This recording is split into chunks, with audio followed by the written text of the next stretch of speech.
لله رب العالمين والصلاة والسلام على من تبعهم بإحسان إلى يوم الدين. فقد قال الله تبارك وتعالى في القرآن المجيد: أعوذ بالله من الشيطان الرجيم. بسم الله الرحمن الرحيم. وإذ ابتلى إبراهيم ربه بكلمات فأتمهن قال إني جاعلك للناس إماما. صدق الله العظيم. قابل قدر بزرگوں، علماء کرام و حفاظ نظام و طالبان علوم نبوت و عزیز طلباء و طالبات اور معزز سامعین حضرات، الحمدللہ جامعہ ہدیہ کے اندر جہاں پر طلباء و طالبات کی تعلیمی سرگرمیاں ہیں، وہیں پر جو ہے طلباء کے اندر اور اسی طرح سے جو ہے اپنے اطراف کے ماحول میں اور اطراف و اکناف کے اندر جو حضرات اب دین سے غافل ہیں اور اسی طرح سے دین سے دور ہیں، ان حضرات کے لیے مواقع الحمدللہ ایک عرصے دراز سے چلتے آ رہے ہیں کہ جامعہ ہدیہ کے اندر ہفتہ واری اصلاح معاشرے کے عنوان پر یہ جلسہ منعقد ہوتا ہے۔ ہر جمعرات کو مختلف عناوین پر موجودہ حالات کے مطابق اور اسی طرح سے جو ہے ریاست تلنگانہ کے علاوہ بھی جو ہے بیرون مہمان علماء کرام کو بھی مدعو کیا جاتا ہے، تو اس سے استفادہ کرنے کا ایک اچھا موقع ہم تمام کے لیے ہے۔ ہم کو اس سے استفادہ کرنا چاہیے اور اس سے جو سبق اور اس سے جو چیزیں حاصل ہوتی ہیں اس سے زیادہ تر جو ہے اس کو حاصل کرنے کی کوشش کرنا چاہیے۔ تو میرے محترم عزیزوں، آج کے اسی جلسے اصلاح معاشرے کا جو عنوان ہے وہ ماہ ذوالحجہ کے اور اسی طرح سے جو حالات کے مطابق حضرت ابراہیم علیہ السلام کی زندگی یعنی حیات ابراہیمی اور امتحانات کا مرکز، اس عنوان سے جو ہے آپ حضرات کے سامنے تفصیلی بات آئے گی۔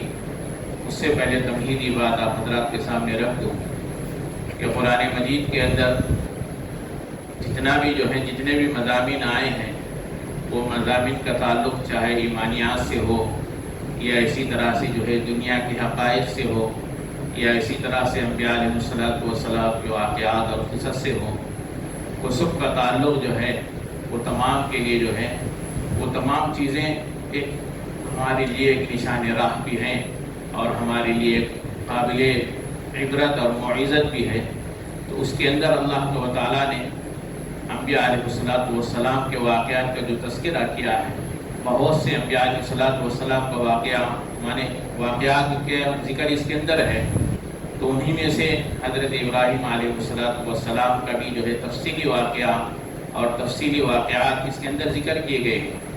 تقریباً جو ہے مورخین نے لکھا ہے کہ 25 صورتوں کے اندر ابراہیم علیہ السلام کا ذکر ہے۔ 25 صورتوں کے اندر تقریباً 67 یا 70 جو ہے ذکر ابراہیم علیہ السلام کا آیا ہے اور تفصیلی واقعہ اس کے اندر ذکر کیا گیا ہے۔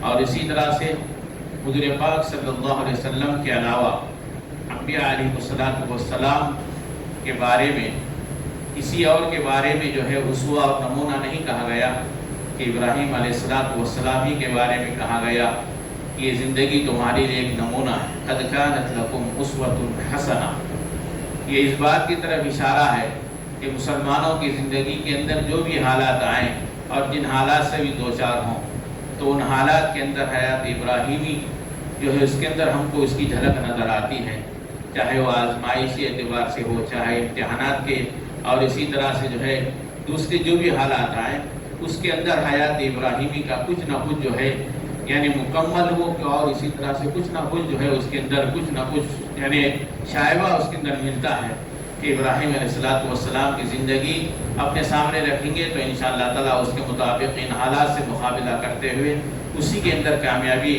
اور اسی کے اندر فلاح اور کامیابی اس کے اندر مضمر ہوتی ہے۔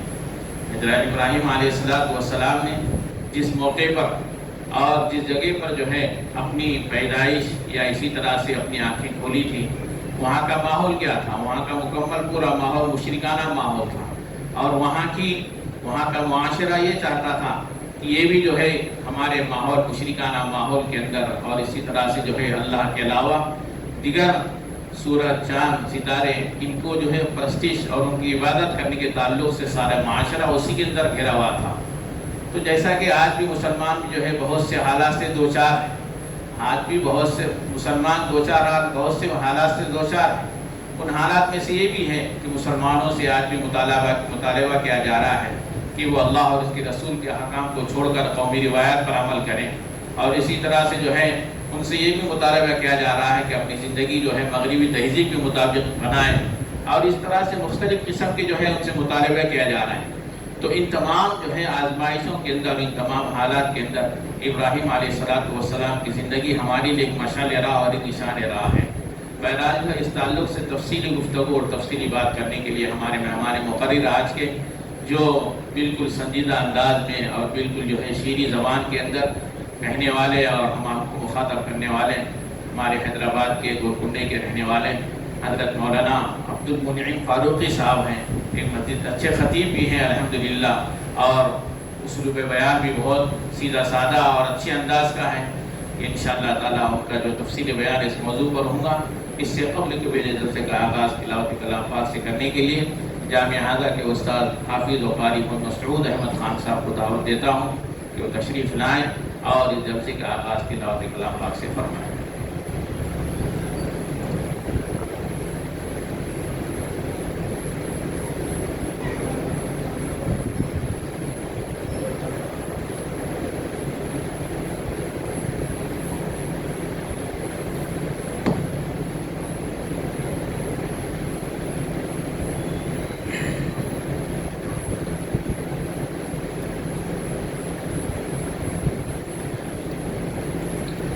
أعوذ بالله من الشيطان الرجيم.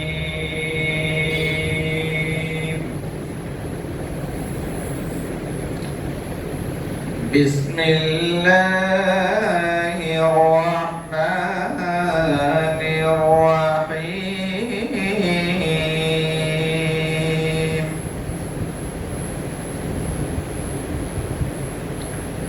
رب هب لي من الصالحين.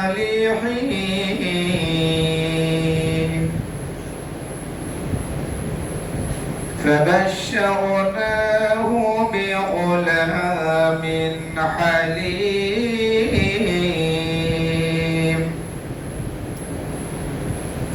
فلما بلغ معه السعي قال يا بني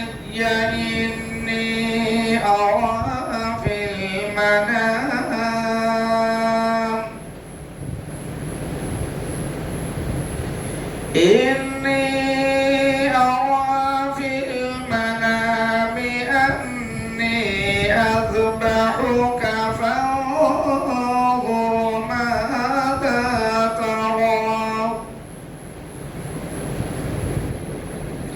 قال يا أبت افعل ما تؤمر ستجدني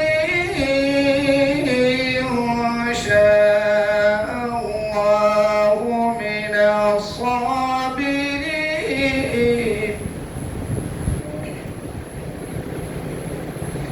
فلما أسلما وتله للجبين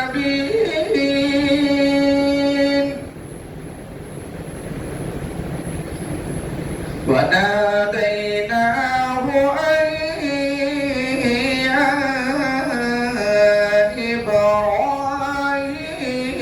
إبراهيم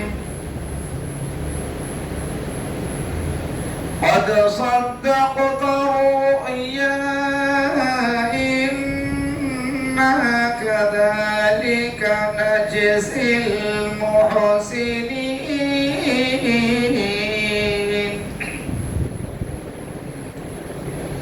إن هذا هو البلاء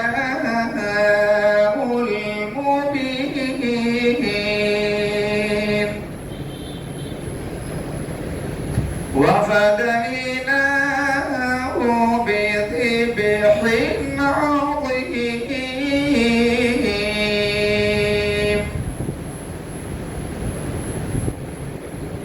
وتركنا عليه في الآخرين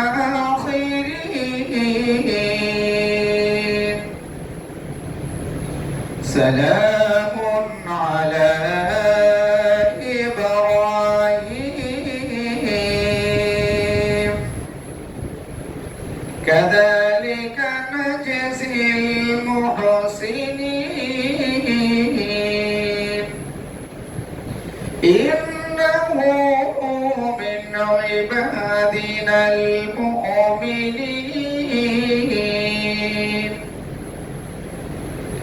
وبشرناه بإسحاق ونبيا من الصالحين وباركنا عليه وعلى إسحاق ومن ذريتهما محسن وظالم لنفسه مبين صدق الله العظيم.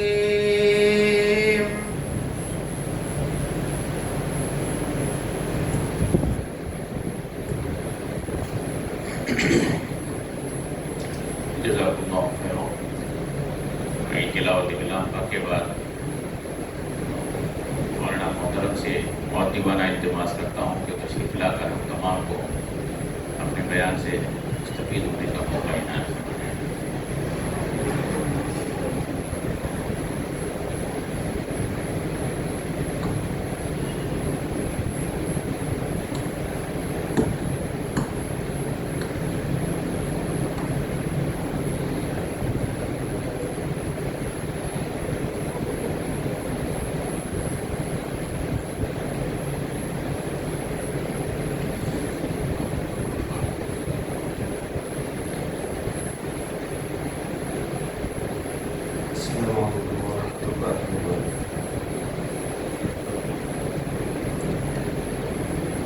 الحمد لله رب العالمين والعاقبة للمتقين والصلاة والسلام على سيد الأنبياء والمرسلين وعلى آله وأصحابه أجمعين أما بعد فأعوذ بالله من الشيطان الرجيم بسم الله الرحمن الرحيم ولقد آتينا إبراهيم رشده من قبل وكنا به عالمين صدق الله مولانا العظيم وصدق رسوله النبي الكريم ونحن على ذلك من الشاهدين والشاكرين والحمد لله رب العالمين. اللهم ألهمنا رشدنا وأعيذنا من شرور أنفسنا اللهم وفقنا لما تحب وترضى من القول والفعل والنية. رب اشرح لي صدري ويسر لي أمري واحلل عقدة من لساني يفقهوا قولي آمين يا رب العالمين.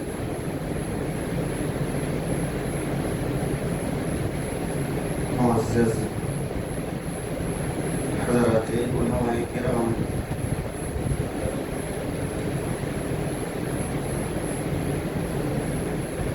عزیز طلباء و طالبات،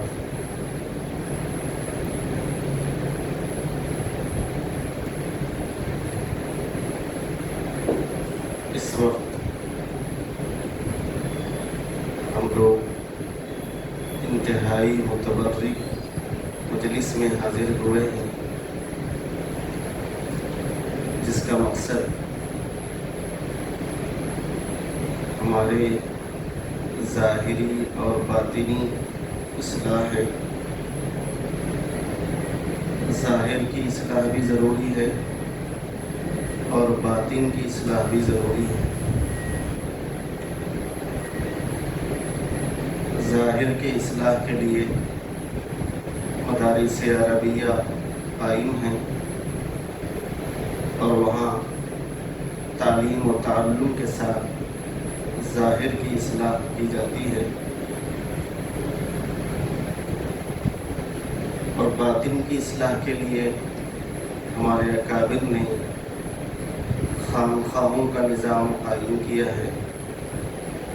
وہاں باطن کی اصلاح کی جاتی ہے. ظاہر کی اصلاح بھی ضروری ہے اور باطن کی اصلاح بھی ضروری ہے. ظاہر کے بغیر باطن کی اصلاح ممکن نہیں اور باطن کے بغیر ظاہر کی اصلاح بھی ممکن نہیں.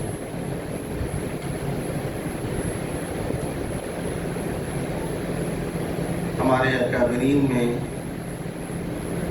حضرت مولانا شاہ ابرار الحق صاحب بردوئی رحمۃ اللہ علیہ گزرے ہیں. وہ فرمایا کرتے تھے کہ بعض لوگ یہ سمجھتے ہیں کہ مجھے صرف باطن کو سنوارنا ہے، ظاہر اگر پراگندہ رہے تو اس سے کوئی فرق نہیں پڑتا. حضرت فرماتے تھے کہ یہ غلط فہمی ہے اور یہ لوگ غلط فہمی میں مبتلا ہیں. جس طرح ایک پرندے کو اڑان بھرنے کے لیے طاقت اور قوت کی ضرورت ہے اور اسی طرح ظاہری پروں کی بھی ضرورت ہے. اگر اس کے پاس قوت ہو مگر ظاہری پروں سے وہ محروم رہے تو وہ اڑان نہیں بھر سکتا. اگر پر اس کے پاس موجود ہیں لیکن جسمانی قوت باطنی قوت اس کے پاس نہیں ہے تو بھی وہ اڑان نہیں بھر سکتا. یہی معاملہ بندے مومن کا ہے. اس کے لیے ظاہری اصلاح کی بھی ضرورت ہے اور باطنی اصلاح کی بھی ضرورت ہے. ظاہر کا تعلق جسم سے ہے اور باطن کا تعلق دل سے ہے. ظاہر کو بھی شریعت کے مطابق سنوارنا ہے اور باطن کو بھی شریعت کے مطابق سنوارنا ہے. یہ جو مجالس ہیں یہ مجالس اس زمانے میں بہت بڑی نعمت ہے اور ہر ایک کے لیے نعمت ہے. جس معاشرے میں ہم لوگ جی رہے ہیں اور جس معاشرے میں ہم لوگ زندگی گزار رہے ہیں وہ لوگ بھی بھٹکتے ہوئے نظر آ رہے ہیں جو بظاہر اپنے آپ کو دیندار کہلانا پسند کرتے ہیں اور بعض لوگ تو وہ بھی بھٹک رہے ہیں جو دینی ماحول میں اپنے اوقات گزار رہے ہیں. اس کے لیے مستقل اپنے اصلاح کی فکر کرنا ضروری ہے. بولنے والا بھی محتاج ہے، سننے والے بھی محتاج ہیں. بولنے والا بھی مرنے تک محتاج ہے اور سننے والے بھی مرنے تک محتاج ہیں. کوئی شخص یہ نہیں کہہ سکتا کہ میری مکمل اصلاح ہو گئی ہے اب پھر مجھے کسی مجلس میں بیٹھنے کی ضرورت نہیں ہے اور کسی مصلح کے سامنے زامو تلمس طے کرنے کی ضرورت نہیں. کوئی نہیں کہہ سکتا. اور کوئی سننے والا یہ بھی نہیں کہہ سکتا کہ میں مستقل مجالس میں بیٹھتا ہوا آ رہا ہوں اب میری اصلاح ہو گئی ہے اب پھر کسی مجلس میں بیٹھنے کی ضرورت نہیں. بولنے والے کو بھی مستقل مجالس میں اور اللہ کے ساتھ بیٹھنے کی ضرورت ہے اور سننے والوں کو بھی ایسی مجالس سے مستقل استفادے کی ضرورت ہے. اور یہ اصلاح کی ضرورت مردوں کے لیے بھی ہے عورتوں کے لیے بھی ہے. اور ہمارے استاذوں میں ایک استاذ تھے وہ تو اکثر کہا کرتے تھے کہ عموماً ہمارے پاس ماحول یہ ہے کہ طلباء جب فارغ ہو جاتے ہیں عالم بن جاتے ہیں تو پھر ان کی اصلاح کی فکر کی جاتی ہے. حالانکہ جب وہ طالب علم ہے یا طالبہ ہے اسی وقت سے ان کی اصلاح کی فکر ہونی چاہیے، اور جس وقت وہ فارغ التحصیل ہو جائیں گے پھر وہ ایسے چمکدار رہیں کہ ان سے لوگ اصلاح حاصل کریں۔ اور پہلے ایسے ہی ہوتا تھا کہ جو ہمارے علماء تھے، اکابرین تھے، طلباء ان سے علمی استفادہ بھی کرتے تھے اور روحانی استفادہ بھی کرتے تھے، اور جس کا نتیجہ یہ ہوتا تھا کہ عالم بننے کے بعد، فاضل بننے کے بعد وہ بھی 14ویں کا چاند بن جاتے تھے اور لوگ انہیں دیکھ کر اپنی اصلاح کرتے تھے۔ تو مردوں کے لیے بھی ضرورت ہے، عورتوں کے لیے بھی ضرورت ہے۔ ہمارے اس علاقے کے بہت عظیم الشان، عظیم المرتبہ اور ہم سب کے محترم شخصیت حضرت مولانا شاہ جمال الرحمن صاحب دامت برکاتہم ایک جگہ فرما رہے تھے جہاں خواتین کا نظم تھا، ان ذمہ داروں سے فرمایا کہ بڑا اچھا کیا کہ مردوں کے ساتھ ساتھ عورتوں کے لیے استفادے کا آپ نے موقع فراہم کیا۔ اور حضرت نے فرمایا کہ عموماً دیکھنے میں یہ آتا ہے کہ دینی مجالس سے عموماً خواتین محروم ہو جاتی، ان کا وہاں انتظام کر نہیں پاتے ہیں، اور جہاں انتظام کر سکتے ہیں ان کی طرف توجہ دے نہیں پاتے۔ حالانکہ بات یہ ہے کہ ہم ہر مواقع پر خواتین کو ساتھ میں لے جانا پسند کرتے ہیں۔ شاپنگ کرنے کے لیے جا رہے ہیں، خواتین ہمارے ساتھ ہیں، دعوتوں میں ہم جا رہے ہیں، خواتین ہمارے ساتھ ہیں، رشتہ داروں سے ملاقات کے لیے جا رہے ہیں، خواتین ہمارے ساتھ ہیں، ہر مواقع پر خواتین ساتھ ہیں، لیکن دینی استفادے کے لیے جب ہم جاتے ہیں تو خواتین کو ساتھ نہیں لے جاتے۔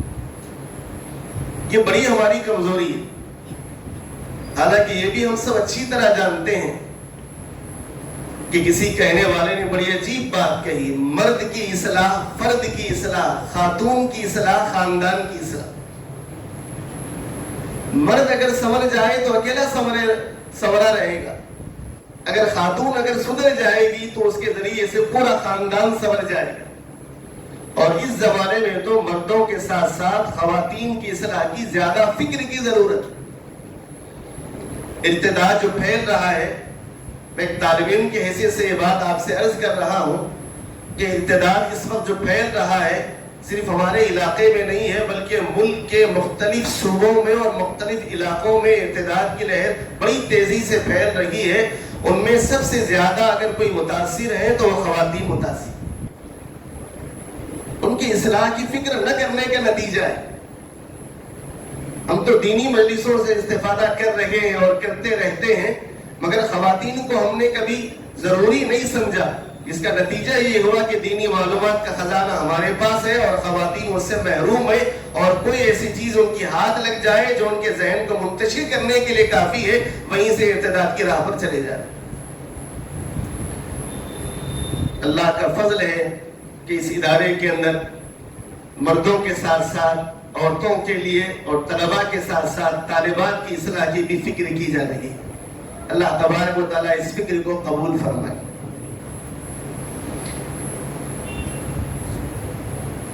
یہ مہینہ ذی الحجہ کا مہینہ ہے اور اسلامی کیلنڈر کے اعتبار سے یہ 12واں مہینہ ہے، اور آپ سب جانتے ہیں کہ اللہ تبارک و تعالیٰ نے سال میں 12 مہینے مقرر فرمائے، اور قرآن کریم میں اس کی وضاحت بھی کی گئی ہے۔ اور ان 12 مہینوں میں اخیر والا جو مہینہ ہے یہی ہے ذی الحجہ کا، اور اس کے بعد جو مہینہ آنے والا ہے وہ اسلامی کیلنڈر کے اعتبار سے پہلا مہینہ ہے۔ اور یہ دونوں مہینے محترم مہینے ہیں، قرآن کریم میں اس کا ذکر کیا گیا ہے اشہر حرم کے نام سے، محترم مہینے۔ 12 مہینوں میں 4 مہینوں کو اللہ تبارک و تعالیٰ نے محترم قرار دیا ہے، جنگ و جدال جائز نہیں۔ ذی قعدہ، ذی الحجہ، محرم اور رجب، یہ 4 مہینے محترم، جنگ و جدال بھی جائز نہیں ہے۔ اور علماء نے ایک مسئلہ بیان کیا ہے، وہ یہ ہے کہ ان مہینوں میں عبادتیں کرنے پر دیگر مہینوں کے مقابلے میں ثواب زیادہ ہے۔ اور اسی کے ساتھ ساتھ علماء نے یہ بھی مسئلہ بیان کیا ہے کہ ان مہینوں کی بے حرمتی کرنے اور گناہ کرنے کی وجہ سے وبال بھی زیادہ ہے دیگر مہینوں کے مقابلے. اسی مہینے کے اندر مسلمانوں کی دوسری عظیم الشان عید بھی آتی ہے جسے عید الاضحیٰ کہا جاتا ہے. ایک عید آتی ہے رمضان المبارک کے ختم پر، شوال مبارک کے پہلی تاریخ میں، اور یہ دوسری عید آتی ہے ذی الحجہ کے 10ویں تاریخ کو. یہ جو دوسری عید ہے ایک عظیم الشان عبادت کی تکمیل پر اللہ تبارک و تعالیٰ نے عنایت فرمائی ہے. وہ عظیم الشان عبادت حج ہے. حج کا جو رکن اعظم ہے وہ عرفہ ہے. عرفہ کی تکمیل پر اللہ تبارک و تعالیٰ نے اقطاع عالم کے مسلمانوں کے لیے یہ عید کو مقرر فرمایا ہے. اگر آپ غور کر کے دیکھا جائے تو یہ عید ملی ہے سیدنا ابراہیم علیہ السلام کے تحفے. سیدنا ابراہیم علیہ السلام کا اس امت سے گہرا رشتہ ہے اور گہرا تعلق ہے. بلکہ سیرت نگاروں نے لکھا ہے کہ سیدنا ابراہیم علیہ السلام وہ عظیم المرتبت شخصیت ہیں کہ ان کے تشریف لانے کے بعد رسول اللہ صلی اللہ علیہ وسلم تک جتنے پیغمبر آئے سب انہی کے اولاد ہیں. اسی وجہ سے حدیث میں سیدنا ابراہیم علیہ السلام کو ابو الانبیاء کا لقب دیا گیا ہے. حضرت آدم علیہ السلام ابو البشر ہے اور حضرت نوح علیہ السلام یہ انسانوں کے دوسرے باپ ہیں اور حضرت ابراہیم علیہ السلام انبیاء علیہ السلام کے باپ.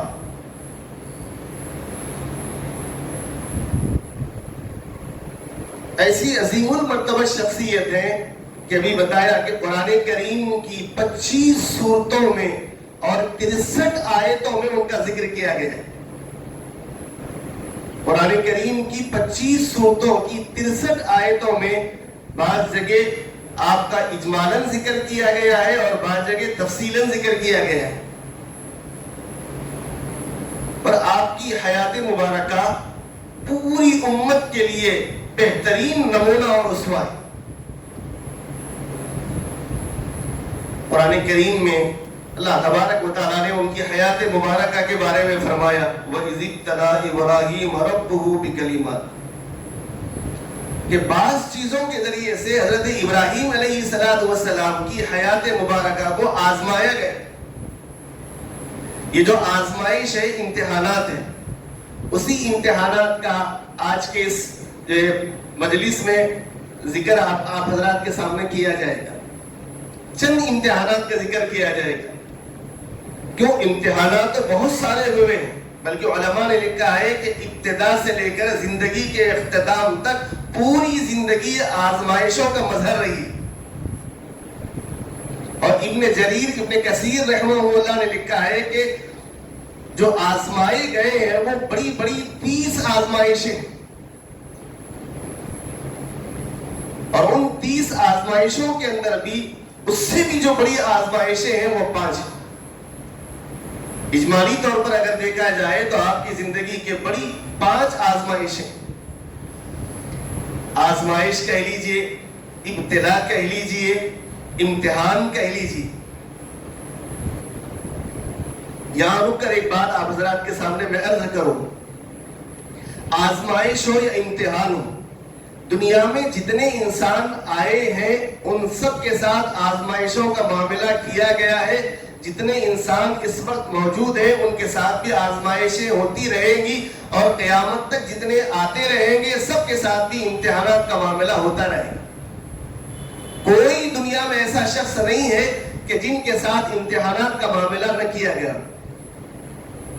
اور سب سے زیادہ آزمائے اگر گئے ہیں تو وہ حضرات انبیاء علیہ السلام. خود رسول اللہ صلی اللہ علیہ وسلم نے اس کا ذکر فرمایا اشد الناس بلا الانبیاء ثم الامثل فالامثل. سب سے زیادہ حضرات انبیاء علیہ والسلام کو آزمایا گیا.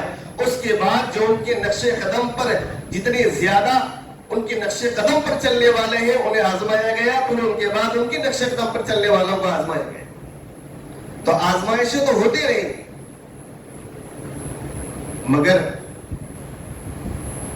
اگر امتحانات میں اللہ کے نافرمانوں کو مبتلا کیا گیا, یہ امتحانات ان کے لیے سزا ہے. اللہ کے نافرمانوں کے ساتھ اگر ناموافق حالات آ جائے, یہ ان کے لیے سزا ہے. اور اللہ کے بندوں کو جو اللہ کو ماننے والے ہیں, اگر ان کے ساتھ یہ آزمائشیں اگر آ رہی ہیں تو ان کے گناہوں کا ذریعہ ہے. اگر اللہ کے مقربین کے ساتھ ناموافق حالات آ رہے ہیں تو ان کے درجوں کے بلندی کا ذریعہ ہے. اب یہاں سے بات سمجھ لیجئے گا, اگر اللہ کے نافرمانوں کے ساتھ حالات ناموافق آ رہے ہیں تو ان کے اپنے گناہوں کی سزا ہے, اور دنیا میں بھی انہیں سزا ملے گی, آخرت میں بھی سزا ملے گی. اور اللہ پر ایمان لانے والوں کے ساتھ اگر ایسے ناموافق حالات آ رہے ہیں تو ان سے کوئی گناہ سرزد ہوئے ہیں, ان کے گناہوں کے مٹانے کا یہ ذریعہ ہے حالات. اور مقربین پر اگر ایسے حالات آ رہے ہیں تو ان کے درجوں کو بلند کرنے کا ذریعہ ہے. تو انبیاء اور ان کے سچے ماننے والوں پر جب یہ ایسے حالات آتے ہیں تو ان کے آخرت میں بلندی کا ذریعہ بن جاتے ہیں, اور ان کی استقامت کو بتلا دیا جاتا ہے کہ انبیاء علیہ والسلام, اولیاء کرام, یہ اللہ کے مقربین ہیں. ان حالات کے اندر بھی وہ اللہ کے ساتھ مستقل جڑے ہوئے, ان کی استقامت کو کوئی انسانیت کے سامنے بتانے کے لیے حالات آ رہے ہیں. حضرت ابراہیم علیہ السلام کے ساتھ بھی یہ حالات آئے, اور یہ قربانی انہی کی عظیم الشان سنت بھی ہے. یہاں پر بھی یہ بات آپ سے عرض کروں کہ قربانی ہو یا قربانی کے علاوہ دیگر احکامات ہو, جو اسلام دشمن طاقتیں ہیں یا جن کے ذہنوں میں کجی ہے, جو اسلام کو پسند نہیں کرتے ہیں, کہیں نہ کہیں سے اس پر اعتراضات کرتے رہتے ہیں. مستشرقین کو آپ دیکھ لیجئے, انہوں نے بھی اعتراضات کیے. بعد والوں کو آپ دیکھ لیجئے, وہ بھی اعتراضات کر رہے ہیں. مغرب پرستوں کو دیکھ لیجئے, وہ بھی اعتراضات کر رہے ہیں. اور جن کے پاس صحیح معنی میں دینی علم نہیں ہے, وہ بھی اپنے ذہنوں کے اندر یہ اعتراضات کو لیے بیٹھے ہیں. اللہ کا فضل ہے کہ ہر زمانے میں ایسے علماء ربانیین کو اللہ تبارک و تعالیٰ نے پیدا فرمایا ہے کہ جو اسلام کے خلاف جو لوگ اعتراضات کر رہے ہیں, بڑی طاقت کے ساتھ اور قوت کے ساتھ, دلائل کے ساتھ ان کے جوابات دیتے آ رہے ہیں. اور انشاءاللہ قیامت تک ایسے علماء پیدا ہوتے رہیں گے اور جوابات دیتے رہیں گے, اور اسلام دشمن طاقتوں کو منہ کی کھانی پڑتی رہے گی. اسی وجہ سے کسی اللہ والے نے کہا کہ یہ امت نہ بانجھ رہی ہے نہ قیامت تک بانجھ رہی. ایسے علماء ربانیین پیدا ہوتے رہیں گے جو امت کی مدد کرتے رہیں گے, لوگوں کی اصلاح کا کام اور کارنامہ انجام دیتے رہیں گے, اور اسلام دشمن طاقتوں کے ذہنوں میں جو اعتراضات ہیں اس کا دفاع بھی, اس کا جواب بھی دیتے رہیں. مگر جو ایک ذہن لے کے بیٹھے ہیں اسلام کی مخالفت کا, ایک آدمی ذہن لے کر بیٹھا ہے, وہ جوابات ان کے لیے نہیں ہیں. جو دلائل کی روشنی میں جوابات چاہتے ہیں, جوابات ہیں ہمارے پاس, اور علماء اس کے جوابات دیتے آ رہے ہیں. لیکن اس زمانے میں بھی مغرب کے ماننے والوں میں اور اسلام دشمن طاقتوں کے آلائے کار بن کر بعض لوگ ایسے ہیں جو ہماری صفوں کے درمیان میں ہیں, جو بعض اسلام کے احکامات پر اعتراضات کر رہے ہیں, اور وہ اعتراضات کو لوگوں کے سامنے پھیلانے کی کوشش بھی کر رہے ہیں. کیونکہ یہ زمانہ سوشل میڈیا کا زمانہ ہے. ایک بات آپ نے یہاں کہی, دوسرے کونے تک پہنچانا کوئی مشکل نہیں رہا. تو یہ اسلام دشمن طاقتیں اسی کا سہارا لے کر اسلام پر اعتراضات بھی کر رہے ہیں اور لوگوں کے ذہنوں کو منتشر کرنے کی کوشش کر رہے ہیں. ان کی مثال میں آپ کو دوں. باپ اور بیٹے جانور خریدنے کے لیے گئے تھے, سواری خریدنے کے لیے گئے تھے. ایک سواری پسند آئی, سواری انہوں نے خریدی. اب سواری پر سوار ہونے کا موقع آیا تو بیٹے نے بادب ہو کر باپ سے کہا کہ ابا ہم نے سواری خریدی ہے, میرا جی چاہتا ہے کہ سواری پر آپ سوار ہو جائے, میں پیدل چلتا رہوں گا. اور یہ ادب کا بھی تقاضا ہے. باپ نے بیٹے کی درخواست کو قبول کیا اور سواری پر سوار ہوا اور بیٹا ساتھ میں. آگے چلے, چند لوگ گفتگو میں مصروف تھے, ان کے پاس سے یہ جب سواری گزری تو انہوں نے دریافت کیا, معلوم کیا کہ آپ کون ہیں. تو بیٹے نے کہا کہ میں بیٹا ہوں, یہ جو سواری پر سوار ہے میرے والد ہیں. انہیں اعتراض سوجا, انہوں نے کہا کہ کیسا ظالم باپ ہے, خود تو سواری پر سوار ہے اور بیٹے کو پیدل چلا رہا ہے. باپ نیچے اترا اور اتر کر کہا کہ آپ سواری پر سوار ہو جائیے. بیٹے سے کہا میں پیدل چلتا رہوں گا. اور باپ نے اپنا حکم نامہ جاری کیا. بیٹے نے کہا کہ جب باپ نے حکم دیا ہے تو بیٹھنا ہی ہے. سواری پر بیٹھ گیا اور وہ چلتے رہا. آگے چلنے کے بعد پھر چند لوگ نظر آئے. ان لوگوں نے پوچھا کہ آپ کون ہیں, تو انہوں نے کہا کہ میں بیٹا ہوں اور یہ میرے والد ہیں. تو ان لوگوں نے اعتراض کرتے ہوئے کہا کہ کیسا نالائق بیٹا ہے, خود تو سوار ہے اور باپ پیدل چل رہا ہے.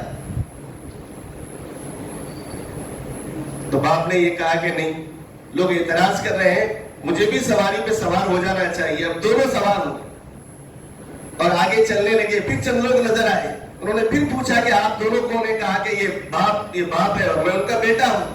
تو لوگوں نے کہا کہ یہ کیسے ظالم لوگ ہیں, سواری ایک ہے اور دو سوار ہیں. وہ دونوں اتر گئے سواری میں سے اور سواری بھی خالی ہے اور یہ دونوں پیدل چل رہے ہیں. پھر چل آگے نکلے, چند لوگ نظر آئے, پوچھا کہ اپنا, انہوں نے تعارف کروایا کہ میں باپ ہوں اور یہ میرا بیٹا ہے. کہا کہ ہم نے سواری خرید کے لایا تھا. تو ان لوگوں نے کہا کیسے احمق لوگ ہیں کہ سواری خالی ہے اور دونوں پیدل چل رہے ہیں. باپ نے اپنے بیٹے سے کہا کہ بیٹے جلدی اس علاقے سے نکل جانا چاہیے, ورنہ ان احمقوں کا اثر پڑ کے کہیں ہم دیوانے نہ ہو جائیں. یہی حال اس زمانے کا. اسلام دشمن جو طاقتیں ہیں کوئی نہ کوئی وجہ تلاش کر رہے ہیں, اور وجہ نہ بھی ہو تو وجہ نکال کر اسلام کے اوپر کیچڑ اچھالنے کی کوششیں کریں. اس لیے علماء کرام نے فرمایا کہ ہر اعتراض کا جواب دینے کی ضرورت نہیں. جو واقعتاً سمجھنے کی کوشش کر رہے ہیں انہیں سمجھانا چاہیے. جو سمجھنے کی کوشش نہیں کر رہے ہیں, قرآن کریم نے ان کے بارے میں کہا ہے وَإِذَا خَاطَبَهُمُ الْجَاهِلُونَ قَالُوا سَلَامًا. سلام کر کے وہاں سے ہٹ جائے گا, یہ سمجھنے کے لیے تیار نہیں. جن چیزوں پر اسلام دشمن طاقتیں اعتراضات کر رہے ہیں اور بعض بھولے بھالے مسلمان یا علم نہ ہونے کی وجہ سے ان کا آلہ کار بنے ہیں, ان میں سے ایک چیز قربانی بھی ہے. قربانی پر بھی اعتراضات کر رہے ہیں.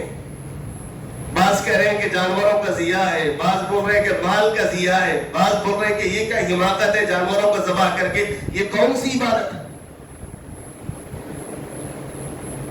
علماء نے اس کے جوابات دی ہیں, موقع نہیں ہے ورنہ میں جو اس کا جواب دیتا آپ کے سامنے عرض کرتا.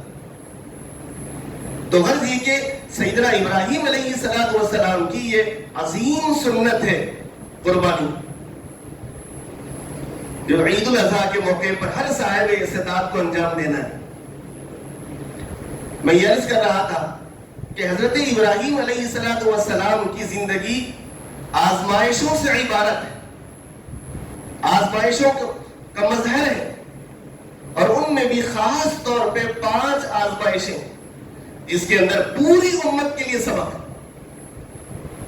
جس کے اندر پوری امت کے لیے سبق ہے. اور ایک بات یہاں پہ ذہن میں رکھ لیجئے, ان آزمائشوں کے ذریعے سے اللہ تبارک و تعالیٰ دنیا میں ان کا نام زندہ کرنا چاہتے ہیں اور آخرت میں ان کے درجات کو بلند کرنا چاہتے ہیں. یہ بات ذہن میں رکھ لیجئے گا. جو امتحان میں کامیاب ہوتا ہے اللہ تبارک و تعالیٰ اس کے نام کو ہمیشہ کے لیے زندہ فرما دیتے ہیں. کامیاب شخص مرنے کے بعد بھی کامیاب ہی رہتا ہے, مرنے کے بعد بھی وہ ایک معنی میں ایک حیات اللہ تبارک و تعالیٰ اسے عطا فرماتے ہیں. یہ دنیاوی اس کے لیے انعام ہے, اور اخروی انعام تو اللہ تبارک و تعالیٰ ان کے لیے تیار کر رکھا ہے. جب وہاں جائیں گے وہ انعامات کا اپنے سر کی آنکھوں سے مشاہدہ کریں گے.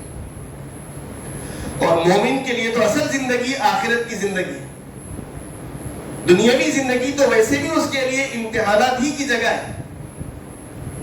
حضرت ابراہیم علیہ السلام کی حیات طیبہ سے یہ سبق ملنا چاہیے کہ مومن کی زندگی امتحانات سے مرکب ہے، اور مومن کے ساتھ ایسے حالات آنا ہی ہے، اور جب ایسے امتحانات میں مومن کامیاب ہوتا ہے تو دنیا میں اس کا نام روشن کر دیا جاتا ہے اور اس کو امت کا مقتدی بنا دیا جاتا ہے، اور آخرت میں اللہ تبارک و تعالیٰ نے اپنا تقرب اس کو عطا کرنا ہے۔ جب وہاں جائے گا تو اس کا مشاہدہ کرے گا۔ ایک مثال سے آپ کو سمجھاؤں،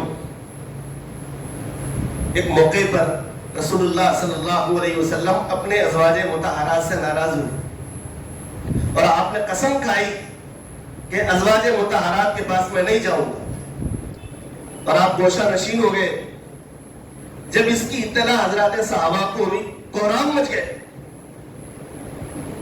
صحابہ میں کوہرام مچ گئے۔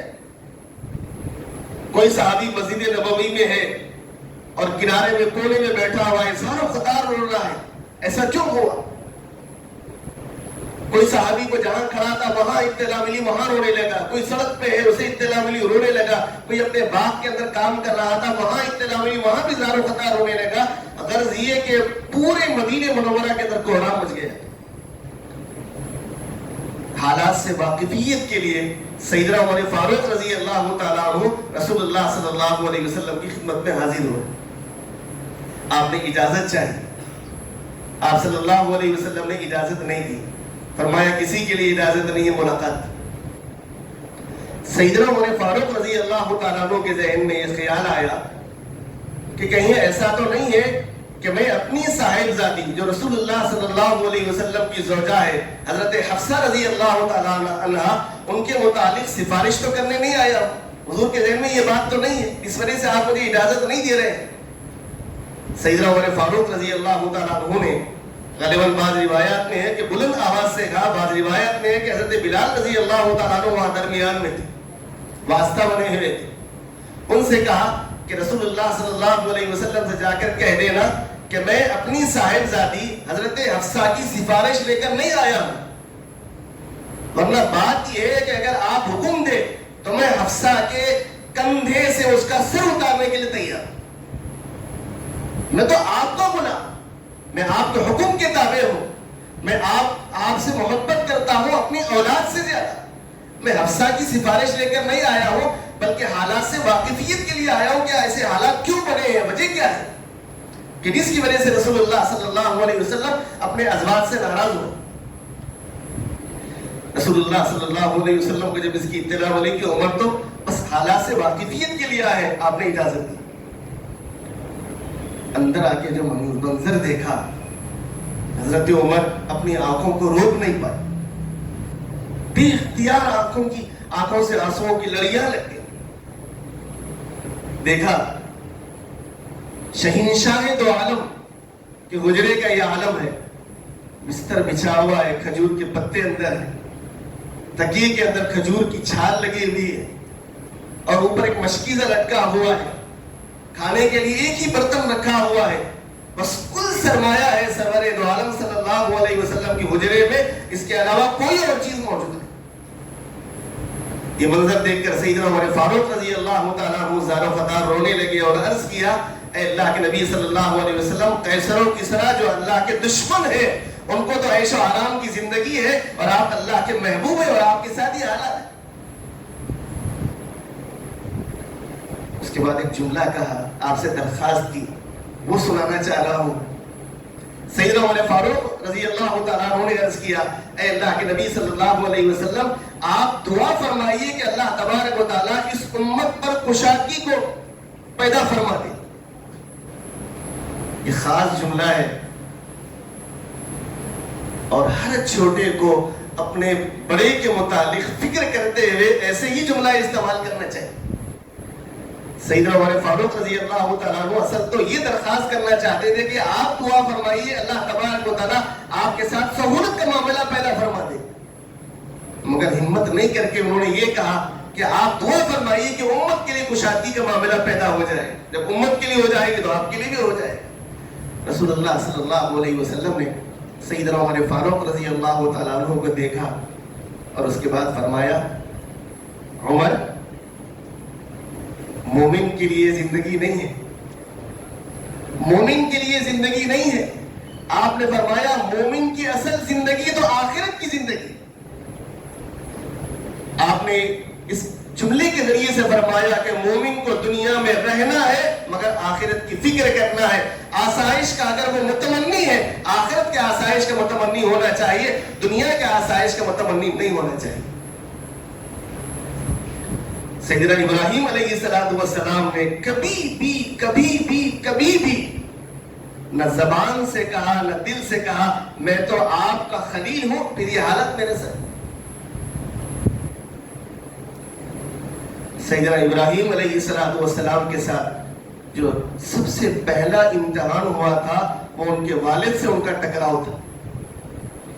آپ سب جانتے ہیں کہ حضرت ابراہیم علیہ السلام جس ملک میں اور جس علاقے میں اور جس گھر میں آپ نے آنکھیں کھولی تھی وہ گھر، وہ علاقہ، وہ ملک بت پرست تھا. بلکہ جس گھر میں آنکھ کھولی تھی وہ گھرانہ نہ صرف بت پرست تھا بلکہ بت ساز بھی تھا. بتوں کی پوجا بھی کرتے تھے اور بتوں کو بناتے بھی تھے. ابراہیم علیہ السلام کے والد لکڑیوں کے بت بناتے تھے، بت تراش بھی تھے، بت ساز بھی تھے اور بتوں کی عبادت بھی کرتے تھے. علماء نے لکھا ہے کہ جس زمانے میں ابراہیم علیہ السلام کی پیدائش ہوئی یہ تاریخ انسانیت کا پہلا علاقہ ہے اور پہلا ملک ہے جن کا سرکاری مذہب بت پرست تھا. اس سے پہلے کسی بھی بادشاہوں کا سرکاری مذہب بت پرست نہیں تھا. حضرت ابراہیم علیہ السلام جس علاقے میں آنکھ کھولے ہیں وہ علاقے میں جو بادشاہ تھا اس کا سرکاری مذہب، ماننے والوں کا سرکاری مذہب بت پرست تھا. اور اس زمانے میں دو قسم کے لوگ عبادت کرتے تھے. ایک تو ستاروں کی پرستش بھی کرتے تھے اور پتھروں کی پرستش بھی کرتے تھے. کواکب پرست بھی تھے اور پتھروں کی پوجا بھی کرتے تھے اور ان کے زمانے میں جو ان کا بادشاہ ہوتا تھا اس کی بھی پرستش کرتے تھے. اس زمانے کا جو بادشاہ تھا نمرود، اس کا نام مشہور ہے نمرود. ہمارے استاد محدث جلیل حضرت مولانا مفتی سعید احمد صاحب پالن پوری نور اللہ مرقدہ، جب کبھی حضرت کا نام آتا ہے تو آنکھیں بھیگ جاتی ہیں. اللہ تبارک و تعالیٰ نے غضب کی صلاحیت عطا فرمائی. لاکھوں میں بلکہ میں کہوں کروڑوں میں ایسی شخصیت پیدا ہوتی ہے. علمی جلالت کا اندازہ لگائیے کہ حضرت مولانا قاری محمد طیب صاحب رحمۃ اللہ علیہ سابق محتمین دارالعلوم دیوبند، جس وقت حضرت محتمین صاحب رحمۃ اللہ علیہ جب دارالعلوم کے محتمین تھے اس وقت مفتی سعید صاحب رحمۃ اللہ علیہ نوجوان تھے، دارالعلوم کے استاد بن چکے. اور مفتی سعید صاحب رحمۃ اللہ علیہ کی قابلیت کو دیکھ کر دارالعلوم کے محتمین حکیم الاسلام رحمۃ اللہ علیہ کہا کرتے تھے اپنی مجالس میں کہ مفتی سعید دارالعلوم کے ترجمان ہیں. یہ کوئی معمولی جملہ نہیں ہے، اہل علم جانتے ہیں مسلک دارالعلوم کے ترجمان اگر کوئی اس وقت ہے تو مفتی سعید رحمۃ اللہ علیہ. ایسی عبقری شخصیت. انہوں نے لطیفہ سنایا. عرب کے لوگ آئے تھے ہندوستان، ان کی ضیافت کی گئی اور ضیافت کے اندر اور پھلوں کے ساتھ ساتھ جام بھی رکھا گیا تھا جس کو امرود کہا جاتا ہے. انہوں ان پھلوں میں سب سے زیادہ امرود پسند آئے، وہ کھائے اور بازار گئے کچھ خریدنے کے لیے، چہل قدمی کرنے کے لیے گئے ہیں تو وہاں ان کو پھلوں کی دکان نظر آئی تو انہوں نے جا کے کہا کہ ابھی جو ہم پھل کھائے تھے وہ پھل خریدنا چاہیے. تو جا کر انہیں امرود کہنا چاہیے تھا، انہوں نے کہا کہ نمرود ملتا ہے کیا یہاں پہ؟ وہ دکان والا تو پریشان ہو گیا کہ نمرود یہاں کہاں ہے.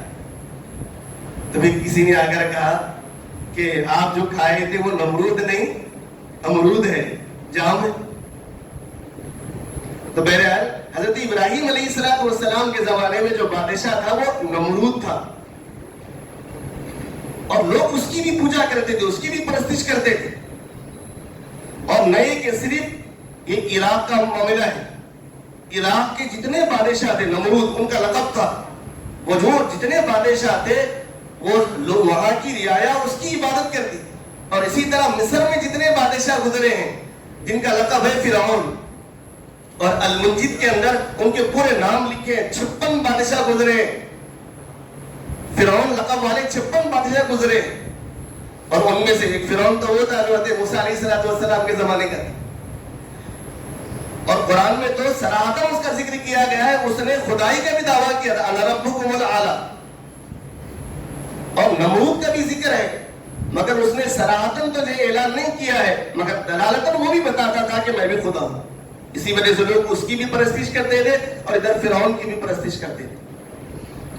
حضرت ابراہیم علیہ السلام کو اللہ تبارک و تعالیٰ نے پیدائشی طور ہدایت سے نوازا تھا. یہاں بھی ایک جملہ سن لیجیے. اسی وجہ سے اہل علم فرماتے ہیں کہ اپنے اعمال پر اعتماد نہیں کرنا چاہیے, بھروسہ نہیں کرنا چاہیے, ہمیشہ اللہ تبارک و تعالیٰ سے ہدایت طلب کرتے رہنا چاہیے اور ہدایت پر استقامت کی دعا بھی کرتے رہنا چاہیے.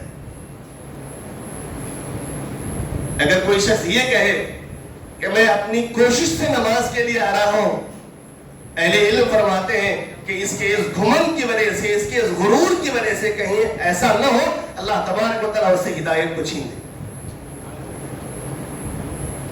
ہدایت تو دینے والے اللہ ہیں, اور قرآن کریم میں اس کی صراحت بھی کی گئی. اسی وجہ سے انبیاء علیہ السلام کا کام صرف اللہ کے پیغام کو پہنچا دینا ہے, ہدایت کی بات ان تک پہنچا دینا ہے. ہدایت دینا انبیاء کی ذمہ داری نہیں, کسی بھی داعی کی ذمہ داری نہیں, صرف بات پہنچانا ہے. اگر ہدایت انبیاء کے اگر ذمے ہوتی تو رسول اللہ صلی اللہ علیہ وسلم کے زمانے میں کوئی مشرک باقی نہیں رہے. تو معلوم یہ ہوا کہ ہدایت اللہ کے ہاتھ میں ہے. اللہ تبارک و تعالیٰ نے خود فرمایا ہے ہدایت ہم دینے والے ہیں, ہدایت ہم دیں گے, اور جسے گمراہ کرنا چاہے گمراہ بھی ہم کریں گے. ہم جسے گمراہ کرتے ہیں اسے ہدایت پر کوئی لا سکتا نہیں, اور جسے ہم ہدایت کا راستہ دکھائے اسے پوری دنیا بلکہ گمراہ بھی نہیں کر سکتے. حضرت ابراہیم علیہ السلام کو اللہ تبارک و تعالیٰ نے ہدایت یافتہ بنایا. کیوں؟ قوم کے مقتدا بننا ہے. اور انبیاء علیہ السلام ان کے بعد ان کی نسل میں انبیاء علیہ السلام کا سلسلہ جاری رکھنا ہے. علماء نے فرمایا ہے کہ حضرت نوح علیہ السلام کے بعد کتنے سال کا عرصہ ہے, کتنے 100 سال کا عرصہ ہے اللہ جانے, تاریخ خاموش ہے. حضرت نوح علیہ السلام کے بعد حضرت ابراہیم علیہ السلام تشریف لائے, تو حضرت نوح علیہ السلام کے بعد اولو العزم پیغمبر حضرت ابراہیم ہی تشریف لائے. اس سے پہلے اتنے عظیم مرتبے والے کوئی پیغمبر نہیں ہے. پیغمبر تو بہت آئے مگر اولو العزم پیغمبر نہیں آئے, ابراہیم علیہ السلام ہے. یہ مقام ابراہیم علیہ السلام. اور ابراہیم علیہ السلام کی سب سے بڑی خصوصیت یہ ہے کہ ابراہیم علیہ السلام کے بعد اس امت میں, پوری انسانیت میں, مشرق سے لے کر مغرب تک, شمال سے لے کر جنوب تک جتنے پیغمبر تشریف لائے دنیا میں, سب کے سب حضرت ابراہیم علیہ السلام کے اولاد میں سے. آپ کے 2 فرزند, ایک فرزند حضرت سارہ سے اور دوسرے فرزند حضرت ہاجرہ سے, اور تیسری بھی آپ کی زوجہ محترمہ کی, ان سے بھی اولاد ہوئی ہے. مگر یہ 2 صاحبزادوں سے پیغمبروں کا سلسلہ چلا ہے. حضرت اسحاق علیہ السلام سے پھر یعقوب ہے, اور پھر آگے سلسلہ چلا ہے, اور پھر بنی اسرائیل. علماء نے لکھا ہے کہ بنی اسرائیل میں تو صرف بنی اسرائیل میں 1,00,000 پیغمبر تشریف لائے. سب سے زیادہ اگر کسی کے پاس پیغمبر آئے تو بنی اسرائیل میں ہے. اور دوسرے نبی آخر الزمان صلی اللہ علیہ وسلم تشریف لائے بنو اسماعیل میں. یہاں ایک جملہ سن لیجئے گا, بڑی محبت کے ساتھ جملہ سن لیجئے اور عشق کے ساتھ جملہ سن لیجئے گا. اور عشق کا معاملہ ہے. بنو اسرائیل میں 1 لاکھ سے زائد پیغمبر آئے اور بنو اسماعیل میں صرف پیغمبر آخر الزمان صلی اللہ علیہ وسلم تشریف لائے. بنو اسرائیل کے جتنے انبیاء علیہ السلام تھے سب مقتدی ہے اور بنو اسماعیل کے جو پیغمبر آئے وہ سب کے مقتدی تھے. اللہ تبارک و تعالیٰ نے یہ شرف جو عطا فرمایا ہے بنو اسماعیل کو عطا فرمایا ہے.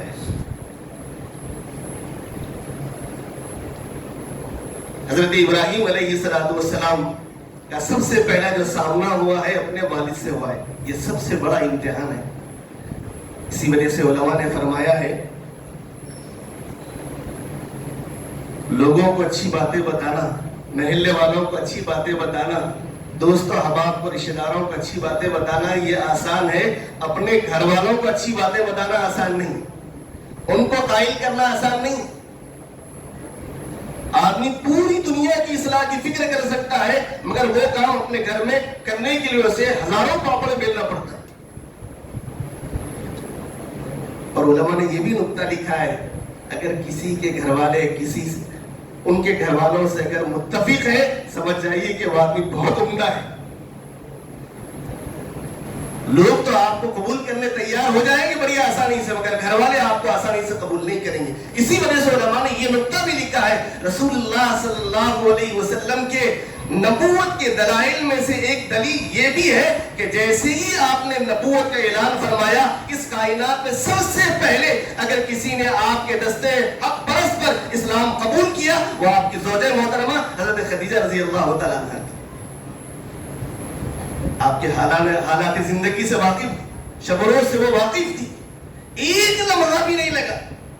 بلکہ بخاری میں آپ کی تعریف انہوں نے صرف 5 جملوں کے اندر بیان کیے اور آپ کی سابقہ زندگی کو صرف 5 جملوں کے اندر بیان کیا. بیان کرتے ہوئے فرمایا جو ایسے صفات رکھنے والا شخص ہے اللہ اسے کبھی نامراد نہیں فرمائے گا, انشاءاللہ آپ ضرور کامیاب ہوں. حضرت خدیجہ رضی اللہ تعالیٰ عنہا کا ایک لمحے کے ساتھ بھی غور و فکر نہ کرنا اس بات کی دلیل ہے رسول اللہ صلی اللہ علیہ وسلم کی زندگی آپ کے سامنے صاف اور شفاف تھی, سورج کی طرح روشن تھی.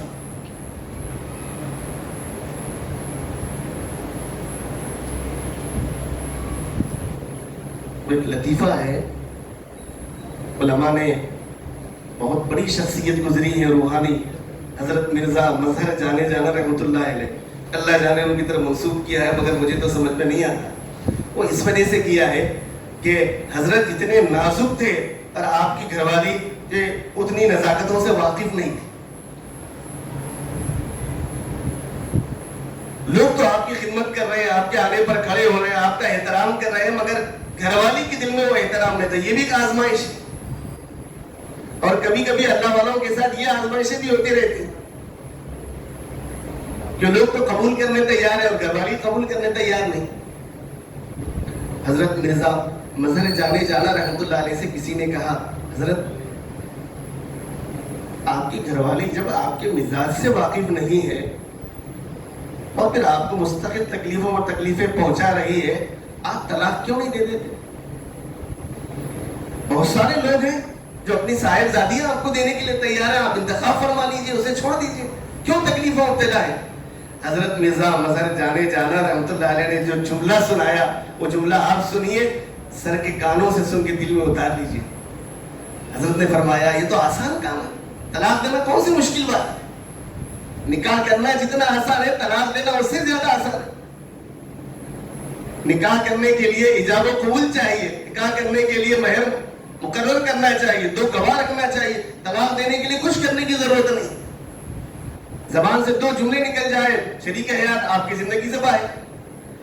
تو فرمایا کہ آپ طلاق کیوں نہیں دیتے؟ فرمایا کہ بہت آسان ہے طلاق دینا, مگر میں یہ خیال کر رہا ہوں جب میں اسے طلاق دوں گا عدت کے ایام گزارنے کے بعد یہ بھی تو انسان ہے, یہ بھی تو عورت ہے, اسے بھی پھر شوہر کی ضرورت پیش آئے گی, یہ کسی نہ کسی کی زندگی میں آئے گی. میں نہیں چاہتا جو تکلیفیں میں برداشت کر رہا ہوں کوئی اور مومن تکلیفیں برداشت کرے. اس سے یہ اللہ والوں کی شان ہے.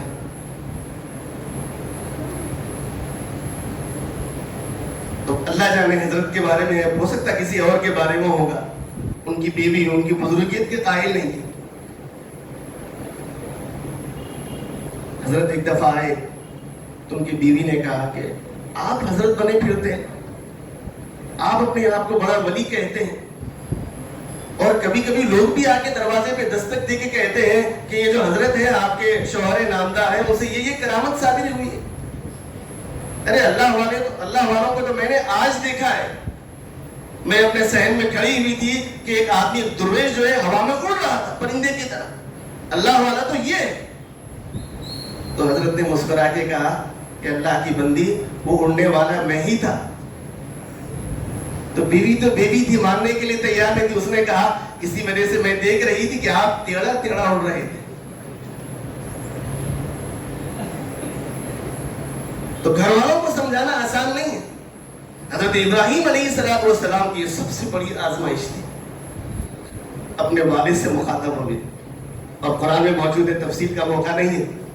آپ حضرات جانتے ہیں قرآن کریم میں وہ آیتیں بھی ہیں. ابراہیم علیہ السلام نے جو جملے ارشاد فرمائے اپنے والد کے لیے, ابا آپ کس کی پرستش کر رہے ہیں, کس کی پوجا آپ کر رہے ہیں, نہ نفع کا مالک ہے نہ نقصان کا مالک ہے, اور اللہ نے مجھے ہدایت سے نوازا ہے.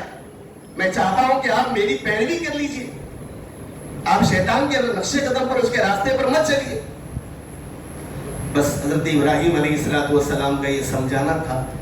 جس کے ذہن میں کجی ہوتی ہے اور جو حالات کا جائزہ نہیں لیتا ہے اور سنجیدگی کا مظاہرہ نہیں کرتا ہے, وہ سمجھانے والے پر جو ہے برس پڑتا ہے. ابراہیم علیہ السلام کے والد جن کا نام آزر اور بھی نام ان کے آئے ہیں, اور قرآن کریم میں آزر ہی ذکر کیا گیا ہے, وہ گرم ہو گئے اور ابراہیم علیہ السلام پہ اتنے ناراض ہوئے کہ ایسا سخت جملہ استعمال کیا, قرآن نے اسے نوٹ کیا.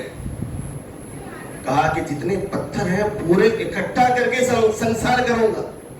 یہ نہیں کہا پتھر اٹھا کے ماروں گا, یہ بھی کہہ سکتے تھے. ان کی شدت غضب کا اندازہ لگائیے, انتہائی ناراضگی کا اندازہ لگائیے. انہوں نے کہا جتنے پتھر ہیں سب اکٹھا کر کے ان پتھروں سے تمہاری بارش کرو, تم پر بارش کرو, سنسار کروں گا, اور پھر تمہیں اپنے سے دور بھی کروں گا. یہ جملہ کوئی آسان نہیں ہے. ایک باپ اپنے لختے جگر سے کہہ رہا ہے, اس لختے جگر پر کیا چوٹ پڑی ہوگی حضرت ابراہیم علیہ السلام بھی بہتر جانتے ہیں. مگر بردباری کا یہ عالم ہے. اپنے ابا کو سمجھا رہے ہیں اور کہہ رہے ہیں کہ ابا میری بات مان لیجیے. تب بھی جو ہے والد بات ماننے کے لیے تیار نہیں ہوئے. انہوں نے کہا کہ کوئی بات نہیں, میں آپ کے لیے اللہ کے دربار میں استغفار تو کرتے رہوں گا کہ شاید کہ اللہ تبارک و تعالیٰ آپ کو ہدایت سے نوازے. مختصراً عرض کر رہا ہوں کہ جو حالات آئے ہیں یہ سب سے بڑی آزمائش ہے. باپ بیٹے کا دشمن ہو جائے, معمولی بات نہیں. باپ بیٹے کا دشمن ہو جائے, اور کس بات پر, ان کے فائدے کی بات پر باپ ناراض ہو جائے, اس سے زیادہ تکلیف اور کون سی بات ہو سکتی ہے. مگر ابراہیم علیہ السلام نے بردباری کا مظاہرہ کیا. یہاں پہ ایک جملہ یہ بھی سن لیجئے, علماء نے لکھا ہے جب آپ کے پاس حق موجود ہو اور حق آپ کو پہنچانا ہو, تو حق پہنچانے میں نہ اپنوں کو دیکھنا ہے, نہ پرائیوں کو دیکھنا ہے, نہ باپ کو دیکھنا ہے, نہ ماں کو دیکھنا ہے. حق بات پہنچا ہی کے دم رہنا ہے. یہ ایک بات تو یہ ہے. اور دوسری بات یہ ہے, جب حق بات پہنچائے انتہائی خود باری کے بات کے ساتھ پہنچانا ہے. کہیں ایسا نہ ہو کہ بات آپ بہت کو پہنچا رہے اور بات تو اچھی پہنچا رہے, کہیں آپ سے بے ادبی نہ ہو جائے. یہ بھی علماء نے لکھا ہے. ابراہیم علیہ السلام نے جس ادب کا مظاہرہ کیا تھا, ہر داعی کی ذمہ داری ہے اگر حق بات آپ کے پاس موجود ہے, آپ کے بڑے کیوں نہ ہو, ان تک پہنچائے, مگر انتہائی بردباری کے ساتھ پہنچائے. دوسری آزمائش قوم کے ساتھ معاملہ ہوا. اب گھر سے نکلے ہیں, اب قوم میں بھی سکون نہیں. قوم اگر جو دشمن بن جائے, آپ غور کر کے دیکھ لیجئے, ملک کی حالات ہمارے تھوڑا سا ناموافق آ گئے ہیں. کئی لوگوں کی نیندیں حرام ہیں. سمجھدار لوگ تو متفکر ہیں, اپنے بارے میں فکر کر رہے ہیں اور اپنی آنے والی نسلوں کے بارے میں فکر کر رہے ہیں, اپنی ذات کی فکر کر رہے ہیں, اپنے متعلقین کی فکر کر رہے ہیں, پوری امت کی فکر کر رہے ہیں. کیوں؟ معمولی حالات ناموافق آ گئے. محلے کے اندر چند لوگ اگر جو ہے شرپسند پیدا ہو جائے, وہاں جینا مشکل ہو جائے. ابراہیم علیہ السلام کی مخالف تو پوری کی پوری قوم ہو گئی, اور قوم کے ساتھ جو آپ کا قوم جب ہو گئی تو آپ نے قوم کو جس انداز سے سمجھایا ہے قرآن نے اسے بھی نوٹ کیا ہے. کواکب پرستی سے انہوں نے روکا ہے اور جس خوبصورت انداز میں سمجھایا ہے. دائی کی ذمہ داری یہ طریقہ اپنا ہے. پہلے ستارے کے بارے میں کہا, پھر اس کے بعد چاند کے بارے میں کہا, پھر سورج کے بارے میں کہا, پھر اس کے بعد سب بتا کے سب چیزوں کو دودھ الگ پانی الگ کر کے آپ نے بتایا انی وجہت وجہی للذی فطر السماوات والارض حنیفا وما انا من المشرکین. تم جس کی عبادت کر رہے ہیں وہ چھپنے والا ہے. چھپنے والا رب نہیں ہو سکتا.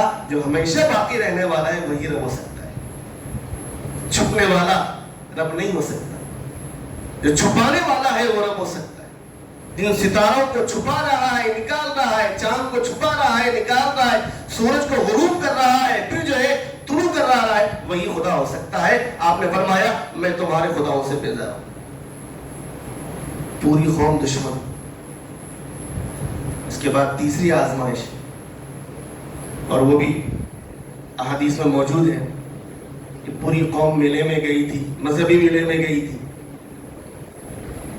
ابراہیم علیہ السلام نے موقع پا کر بت خانے میں داخل ہوئے, بتوں کو توڑ دیا اور ان کے بڑے بت پر اس کلاڑی کو رکھ دیا. شعبہ عالمیت کی ابتدائی جو کتابیں ہیں القراءۃ الراشدہ, قصص النبیین وغیرہ میں بھی واقعات موجود ہیں. اور جب قوم واپس آئی تو یہ حالات دیکھیں, سب سمجھ گئے کہ ابراہیم ہی بولے تھے انی سقیم, میں بیماروں میں نہیں آ سکتا, نہیں آنے والا یہی شخص کا کام کیا ہوگا. اور یہ بات بادشاہ وقت تک پہنچ گئی. نمرود نے بلایا آپ کو اپنے دربار میں. اب نمرود کے دربار میں آنے کے بعد جب حضرت ابراہیم علیہ السلام نے حق کا اظہار کیا, کہا آپ بھی خدا نہیں ہے, آپ جن کی پرستش کرتے ہیں وہ بھی خدا نہیں ہے. نمرود کو غصہ آیا. اس نے کہا کہ اگر یہ بات لوگ قبول کرنے تیار ہو جائے تو میری خدائی تو خدائی, بادشاہت بھی ختم ہو جائے گی. اس نے کہا کہ آپ کی خدا کی کوئی ایسی صفت بیان کیجیے جو میرے اندر نہیں. ابراہیم علیہ السلام نے کہا میرا خدا وہ ہے جو مارتا بھی ہے اور چلاتا بھی, موت دینے پر بھی قادر ہے اور زندگی دینے پر بھی قادر ہے. یہ صفت ہے میرے خدا کے اندر, تمہارے اندر کیا صفت ہے؟ یہ جو کچھ فہم تھا نا نمرود, یہ اس سے جو ڈیبیٹ ہو رہی ہے, اس سے مناظرہ ہو رہا ہے, اس نے کہا کہ یہ کام تو میں بھی کر سکتا ہوں. قید خانے سے بلایا, 2 مجرموں کو بلایا اور کہا کہ انہیں کیا ہے, کہا کہ انہیں آزادی ملنے والی تھی, کہا کہ اسے میں دوبارہ قید خانے میں ڈال دو. اور ایک کے بارے میں کہا کہ اسے سولی پر چڑھانے والے تھے, موت کی سزا دی, کہا کہ اسے آزاد کر دو. کہا کہ یہ تو میرے ہاتھ میں بھی ہے, موت اور زندگی میرے ہاتھ میں بھی ہے. ابراہیم علیہ السلام سمجھ گئے کہ یہ تو نادان ہے. پھر اس کے بعد آپ نے جو جملہ ارشاد فرمایا ایسا ہے تو پھر میرا خدا وہ ہے جو سورج کو مشرق سے نکالتا ہے مغرب پہ غروب کراتا ہے تمہارے اندر یہ طاقت. اور جب یہ جملہ کہا تو سناٹا چھا گیا پورے دربار کے اندر. بادشاہ بھی خاموش ہو گیا. جب آگ بھڑکی ہوئی تھی, کیا ہوا, اس کی سزا دینے کے لیے آپ کو آگ میں ڈالنے کا پلان بنایا گیا. ہمارے معبودان باطل کے خلاف جو آگے اسے ہم تاریخی سزا دیں گے. آگ جلائی گئی, آگ بھڑکائی گئی, پورے ملک والوں کو اکٹھا کیا گیا اور جتنے جو لوگ کوششیں کر سکتے ہر آدمی نے اس موقع پر کوششیں کی, اس لیے کہ پورے بت پرست ہے. موحد کے مقابلے میں یہاں پہ بھی ایک نقطہ سن لیجئے کہ موحد جب کھڑا ہوتا ہے تو اس کے مخالفین زیادہ ہوتے ہیں اور پوری کی پوری کوششیں جو ہے کرتے ہیں, مگر نتیجہ کیا ہوتا ہے, موحد کا بال بھی بکا نہیں کر سکتا. آگ میں ڈالا گیا اور قرآن کہہ رہے یا نارو کونی بردو و سلام علی ابراہیم. اللہ تبارک و تعالیٰ نے اس آزمائش سے بھی انہیں باہر نکالا اور کامیابی عطا فرمائی. یہ تیسری آزمائش تھی. چوتھی اور پانچویں آزمائش ہے کہ جب بڑھاپے کی عمر میں جب آپ کو اولاد ہوئی اور جاتے ہوئے آپ جب آگ میں ڈالا گیا باہر نکل گئے تو کہا کہ یہ قوم تو ماننے کے لیے تیار نہیں ہے, اب محنتیں یہاں صرف نہیں کرنی چاہیے, کہیں اور جا کے اس توحید کی دعوت کو ان تک پہنچانا چاہیے. وقال انی ذاہب الی ربی سیہدین. آپ وہاں سے جو ہے ملک سے نکلے ہیں, عراق سے نکل کے کئی علاقوں سے ہوتے ہوئے فلسطین پہنچے, اور وہیں پر جاتے ہوئے آپ نے دعا بھی فرمائی, ربی حب لی من الصالحین, اے اللہ بردبار ایک لڑکا مجھے عطا فرمائی. علماء نے لکھا ہے 83 سال کی عمر میں, بعض نے لکھا ہے 86 سال کی عمر میں یعنی اسماعیل علیہ السلام آپ کو تولد ہوئی. یہ جو آپ کا جو سفر ہے, جب اولاد کے پیدا ہونے کے بعد اب اللہ کی طرف سے حکم ہوا کہ انہیں جنگل میں چھوڑ کے آنا ہے. اب جہاں مکہ مکرمہ ہے, پوری تفصیل ہے, اور جب پھر آپ نے لے جا کر چھوڑ دیا وہاں پہ, اور پھر اس کے بعد جب وہ فلما بلغ معه السعي, جب وہ جو ہے چلنے پھرنے کے, دوڑنے کے, آپ کے ہاتھ بٹانے کے قابل ہو گئے, تو پھر اللہ کی طرف سے پھر یہ آزمائش ہوئی کہ انہیں اللہ کے راستے میں قربان کرنا ہے. خواب کے ذریعے سے بدلہ دیا گیا, اس کی پوری تفصیلات ہیں, اور خواب نبی کا سچا ہوتا ہے, وحی کا حصہ ہوتا ہے. پھر آپ نے اسے پورا کیا, پھر اللہ تبارک و تعالیٰ کی طرف سے اعلان ہوا وَفَدَيْنَاهُ بِذِبْحٍ عَظِيمٍ. مقصد تو آپ کے اکلوتے فرزند اسماعیل کو ذبح کروانا نہیں تھا, بلکہ آپ کا امتحان لینا تھا. آپ کامیاب ہو گئے. یہ ہے 5 آزمائشیں. ایک بات عرض کر کے اپنی بات ختم کروں گا. حضرت اسماعیل علیہ السلام کی, چونکہ ہماری یہاں بچیاں اور بہنیں بھی بیٹھی ہوئی ہیں, اس لیے خاص طور پر ان سے یہ بات عرض کر کے اپنی بات ختم کروں گا. وہ یہ کہ حضرت اسماعیل علیہ السلام کی والدہ کا نام ہاجرہ, اردو میں ہاجرہ ہے, عربی میں علماء جانتے ہیں ہاجر کہتے ہیں, عربی میں ہاجر ہا نہیں ہے, اردو میں ہاجرہ کہا جاتا ہے.